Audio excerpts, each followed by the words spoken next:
शेतकरी मित्रांनो नमस्कार।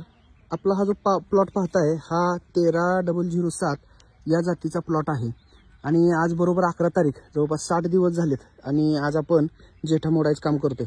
थोड्या थंडीच्या काळामुळे ऊसाची वाढ स्लो आहे। आपण जेठा कोंब 40 ते 45 दिवसांनीच काढतो, पण ह्या व्हरायटीमध्ये आपल्याला 60 दिवसापर्यंत जेठा कोंब काढायला थांबावं लागले। आता जेठा मोडायचा कसा हा तुम्हाला शरद प्रात्यक्षिक करून दाखवतोय। जो मधला वाढलेला कोंब आहे तो मधला वाढलेला कोंब असा हातात पकडायचा आणि नुसतं त्याला बारीक जर्क द्यायचा, म्हणजे तो तुटून येतो। हे बघा, जेठा कापायचा नाही कधीही, कारण तुम्ही जर कापला तर काय होतं, कापलेला जेठा तिथनं खालनं परत तुम्हाला ते फुटून यायला चालू होतं। म्हणून कापायचा नाही कधी जेठा, जेठा असा मोडून काढायचा आपल्याला, म्हणून गोष्ट लक्षात घ्या। अजून एक गोष्ट, आता इथं बघा जेठा झुकलाय कुठल्या बाजूला, पलीकडच्या बाजूला, मग ओढताना उलट्या बाजूला ओढायचा, त्यामुळे मग काय होतं असा लगेच जेठा तुटून येतो।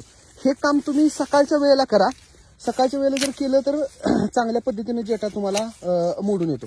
आणखी एक गोष्ट, शेतात ओल चांगल्या पद्धतीने असली पाहिजे, ह्याची काळजी घ्या। जर सुकलेलं जास्त असेल तर पूर्ण गड्डा हलण्याची शक्यता असते। आणि तिसरी गोष्ट, रोप लावताना आपल्याला चांगलं रोप दाबून जर लावला असेल, मुळांची वाढ जर चांगल्या पद्धतीने झाला असेल, मूळ जर चांगलं सेट झालं असेल तर आपल्याला जेठा चांगल्या पद्धतीने मोडता येतो। आता हे बघा जेठा तुम्हाला इथं मोडलेला दिसतोय, म्हणून ही गोष्ट आपल्याला व्यवस्थित लक्षात घ्यायची। जेठा मोडताना ह्या काळजी घ्यायची। धन्यवाद।